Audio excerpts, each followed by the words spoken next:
வணக்கம். டிஎன்பிஎஸ்சி கையேடு special competitive எக்ஸாமினேஷனுடைய answer key தான் இது. ஆல்ரெடி 3 பார்ட்டாக தமிழுடைய ஆன்சர்ஸ் நம்ம டிஸ்கஸ் பண்ணியிருந்தோம். இப்போ நம்ம ஜிகே பார்ட் பார்க்கலாம்.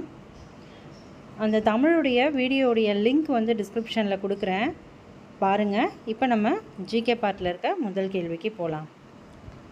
ஸ்டாக்ஹோம் மாநாட்டில் டேஷாம் ஆண்டு மனிதன் சுற்றுச்சூழலை உருவாக்கி வடிவமைக்கின்றான் என அறிவிக்கப்பட்டது.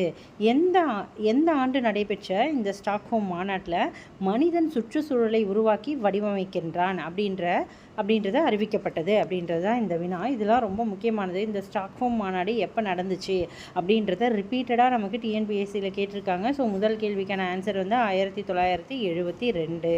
ஸோ இந்த வருடம் தான் இந்த மாநாடு நடைபெற்றது. அடுத்தபடியாக நீரோட்டங்கள் தொடர்பாக, அதாவது 11th ஜியாகிரஃபி புக் இருக்கும். ஸோ அது கட்டாயம் கையில் இருக்கணும் நமக்கு. ஸோ அதில் தான் இந்த நீரோட்டங்கள் தொடர்பான வினா இருக்குது. இதுவும் ரிப்பீட்டடாக குரூப் 2லலாம் கேட்கப்பட்டிருக்கு. இப்போ இந்த எக்ஸாமில் கேட்டிருக்காங்க. ஸோ இப்போ சரியாக பொருந்தாததை கண்டறிக அப்படின்றது தான் இந்த இடத்துல நமக்கு கேட்டிருக்காங்க. இதில் எது சரி அப்படின்னு சொல்லி பார்த்தோன்னா, கேனேரி நீரோட்டம் சஹாரா பாலைவனத்தின் விரிவாக்கத்தில் தாக்கத்தை ஏற்படுத்துகின்றது. ஸோ இந்த இடத்துல 2 சரியானது. அடுத்து ஒயோஷியோ நீரோட்டம், இது ஹோக்கைடோ உலகின் மிக சிறந்த மீன்பிடி தளமாக உள்ளது. ஸோ இது 2 தான் சரியானது. ஸோ முதலும் 4 இந்த இடத்துல நமக்கு தவறாக கொடுக்கப்பட்டிருக்கு. ஸோ 2, 3 மட்டும்தான் சரி, 1, 4 தவறு. பொருந்தாததுன்னு கேட்டதுனால விடை 1, 4. தமிழ்நாடு பாதுகாப்பு தொழில்துறை வழித்தடத்தில் இணைக்கப்பட்டுள்ள நகரங்கள். தமிழ்நாடு பாதுகாப்பு தொழில்துறை வழித்தடம். ஸோ இந்த வழித்தடங்கள் இணைக்கப்பட்டிருக்கிறது எந்தெந்த சிட்டிஸை இணைச்சிருக்கு அப்படின்றது தான் இந்த இடத்துல கேள்வி. சேலம், கோயம்புத்தூர், ஒசூர், திருச்சிராப்பள்ளி. சேலம், கோயம்புத்தூர், ஒசூர், திருச்சிராப்பள்ளி இந்த 4 மாவட்டங்களை தான் தமிழ்நாடு பாதுகாப்பு தொழில்துறை வழித்தடங்களாக இணைக்கப்பட்ட நகரங்களாக உள்ளது. அடுத்தபடியாக இந்தியாவில் உள்ள இடப்பெயர்வு வேளாண்மையின் பல்வேறு பெயர்களை சரியாக பொறுத்துக. ஜும், புனம், கிருஷி, போடு, பிவார் இதுவும் ரிப்பீட்டட் டிஎன்பிஎஸ்சி கொஷின் தான். என்னென்னு பார்த்தோன்னா 7th ஜியாகிரஃபி புக்லேயும் இருக்கும், 11th ஜியாகிரஃபி புக்லேயும் இது இடம்பெற்றிருக்கு. ஸோ இந்த ஜும் அப்படின்றது அசாமில் இருக்கக்கூடிய இடம்பெயர்வு வேளாண்மையின் பெயர். அடுத்தபடியாக பார்த்தோன்னா புனம், கிருஷி அப்படின்றது கேரளாவுடையது, போடு ஆந்திர பிரதேசம், பீவார் மத்திய பிரதேசம். ஸோ எல்லாமே நேருக்கு நேராக தான் அமைஞ்சிருக்கு. 1, 2, 3, 4. ஸோ ஆப்ஷன் ஏ தான் இதற்கு சரியான விடை. கீழ்காணும் பட்டியலில் உள்ளவற்றை சரியாக பொறுத்துக. தலக்காற்றும் பகுதிகளும், இதுவும் நமக்கு 7th ஜியாகிரஃபியில் இருக்கும். அண்ட் தென் 11th ஜியாகிரஃபிலும் இடம்பெற்றிருக்கு. லூ காற்று, ஃபான், சினூக், போரா. லூ காற்று பார்த்தோன்னா தார் பாலைவனம். லூ காற்று தார் பாலைவனம். ஃபான் ஆல்ப்ஸ் மலைத்தொடரில் இருக்கக்கூடியது. சினூக் ராக்கி. போரா இத்தாலியின் மத்திய தரைக்கடல். ஸோ 4, 3, 1, 2. 4, 3, 1, 2 என்பதுதான் சரியான விடை. சிரோஷ்டா திட்டம் எந்த ஒன்றிய அமைச்சகத்தால் அறிமுகப்படுத்தப்பட்டது? சிரோஷ்டா திட்டம் எந்த ஒன்றிய அமைச்சகத்தால் அறிமுகப்படுத்தப்பட்டது அப்படின்னு சொல்லி பார்த்தோன்னா சமூக நீதி மற்றும் மேம்பாட்டுத்துறை அமைச்சகத்தால் அறிமுகப்படுத்தப்பட்டது. சமூக நீதி மற்றும் மேம்பாட்டுத்துறை அமைச்சகத்தால் அறிமுகப்படுத்தப்பட்டுள்ளது. தமிழ்நாடு அறிவியல் ரீதியாக சிரோச்சோரா தாய்ஸ் என அழைக்கப்படுவது தமிழ்நாட்டில் உள்ள வண்ணத்து பூச்சியை தான் இந்த பெயரில் நம்ம அழைக்கிறோம். ஜனாதிபதி மாளிகைக்கும் இந்தியா கேட்டிற்கும் இடைப்பட்ட சாலை ராஜபாதை டேஷ் என பெயர் மாற்றப்பட்டது.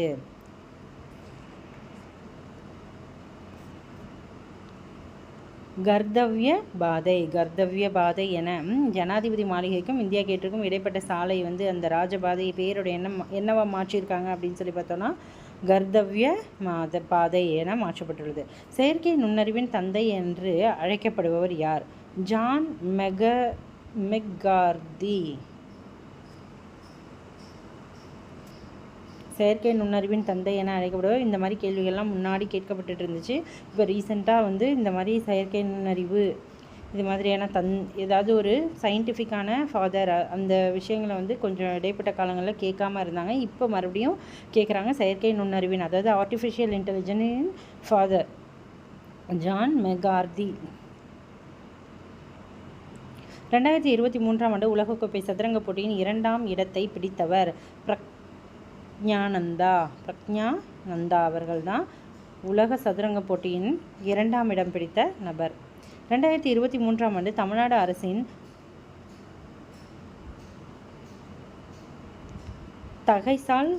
தகைசால் தமிழர் விருது. 2023 தமிழ்நாடு அரசின் தகைசால் தமிழர் விருது பெற்றவர் யாருன்னா வீரமணி அவர்கள். கீழ்காண்பவற்றில் எந்த இந்திய நகரம் யுனெஸ்கோவின் கல்வி நகர பட்டியலில் இணைக்கப்பட்டுள்ளது? திருச்சூர், கேரளா. இந்த நகரம் தான் யுனெஸ்கோவுடைய கல்வி நகரங்கள் பட்டியலில் தற்பொழுது வந்து சேர்க்கப்பட்டிருக்கு. சென்னை மாணவர் மன்றம் அமைக்க காரணமாக இருந்தவர் டாக்டர் எஸ் தர்மாம்பாள் அவர்கள் தான் வந்து சென்னை மாணவர் மன்றம் என்ற அமைப்பை தொடங்க காரணமாக இருந்தவர். பெரியார் ஈ.வே.ரா தொடங்கிய செய்தித்தாள் மற்றும் இதழ்களை தொடங்கிய வருடங்கள். ஸோ இதுவும் வந்து ரொம்ப ரொம்ப முக்கியமானது, ரிப்பீட்டடாக கேட்டுக்கிட்டே இருக்காங்க. ஸோ ஃபஸ்ட்டு பார்த்தோன்னா குடியரசு, புரட்சி, பகுத்தறிவு, விடுதலை. இதில் வந்து நமக்கு குடியரசு 1925 தொடங்கப்பட்டது.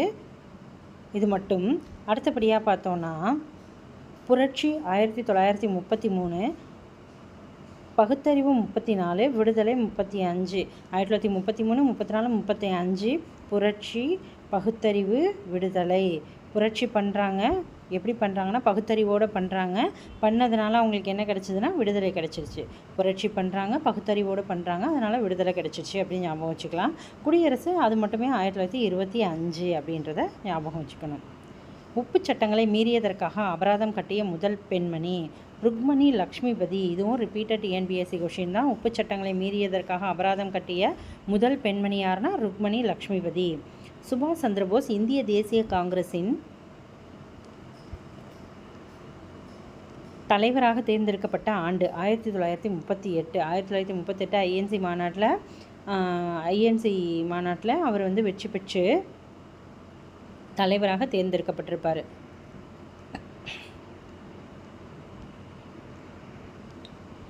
17வது கேள்வி. மார்ச் 1931 நடைபெற்ற காரச்சி அமர்வு சர்தார் வல்லபாய் பட்டேல் தலைமையின் அடிப்படை உரிமைகள் மற்றும் கடமைகளின் ஒரு தீர்மானத்தை நிறைவேற்றியதோடு அல்லாமல் சுதந்திர இந்தியாவின் பொருளாதார கொள்கை பற்றிய ஒரு பார்வையை வழங்கியது. ஸோ இதுக்கு காரணம் என்ன சொல்கிறாங்கன்னா, இந்த உரிமைகளும் சமூக மற்றும் பொருளாதார திட்டங்களும் உறுதி செய்வது யாதெனில் அரசியல் சுதந்திரம் மற்றும் பொருளாதார சுதந்திரம் என்பது பிரித்து பார்க்க முடியாத ஒன்றாகும். இந்த உரிமைகளும் சமூக மற்றும் பொருளாதார திட்டங்களும் உறுதி செய்வது யாதெனில் அரசியல் சுதந்திரம் மற்றும் பொருளாதார சுதந்திரம் என்பது பிரித்து பார்க்க முடியாத ஒன்று. இதில் வந்து நமக்கு கூற்று காரணம் ரெண்டுமே சரி. ஆர் என்பது ஏவுக்கு, அதாவது காரணம் கூற்றுக்கு சரியான விளக்கமும் ஆகும். ஸோ ஆப்ஷன் பி தான் இதற்கு சரியான விடை. என்ன சொல்கிறாங்கன்னா 1931 இதுவும் நமக்கு தனிப்பட்ட முறையில் கேட்பாங்க. காரச்சி அமர்வு யாருடைய தலைமையில் நடந்துச்சு? காரச்சியில் நடைபெற்ற ஐஎன்சி மாநாடு யாரோட தலைமையிலாம் சர்தார் வல்லபாய் பட்டேல் அவர்களுடைய தலைமையில் நடந்திருக்கு. ஸோ இது எந்த வருடம் நடந்திருக்குன்னு கேட்டிருக்காங்க, எங்கே நடந்திருக்குன்னு கேட்டிருக்காங்க. ஸோ 1931. இதுலேயே வந்து நமக்கு பல வினாக்கள் இருக்குது. ஸோ அந்த மாநாட்டில் வந்து அடிப்படை உரிமைகள் மற்றும் கடமைகளின் ஒரு தீர்மானத்தை நிறைவேற்றியதோடு அல்லாமல் சுதந்திர இந்தியாவின் பொருளாதார கொள்கை பற்றியும் ஒரு பார்வையை வழங்கியது இந்த காரச்சி அமர்வு மாநாடு. இந்த உரிமைகளும் சமூக மற்றும் பொருளாதார திட்டங்களும் உறுதி செய்வது யாதெனில் அரசியல் சுதந்திரம் மற்றும் பொருளாதார சுதந்திரம் என்பது பிரித்து பார்க்க முடியாத ஒன்று. இப்படின்ற இந்த கொள்கைகள் தான் வந்து அந்த மாநாட்டில் ஒரு பேசு பொருளாக இருந்தது. ஸோ இது ரொம்ப முக்கியமானது. பாளையம் என்ற சொல் ஒரு பகுதியோ ஒரு இராணுவ முகாமோ அல்லது ஒரு சிற்றரசையோ குறிப்பதாகும். ஸோ இப்போ வந்து நமக்கு இது நம்ம ஒன்றும் இல்லை, இந்த கேள்வி வந்து நம்மளுடைய 10th சோஷியல் சயின்ஸ் புக் பேக்லேயே இருக்குது. இதே தான் நம்ம கொடுத்துருப்பாங்க. ஸோ அப்படியே புக் பேக்லேருந்து தான் எடுத்து வச்சுருக்காங்க. ஸோ இதில் பார்த்தோன்னா நமக்கு என்ன கேள்வியாக இருக்குன்னா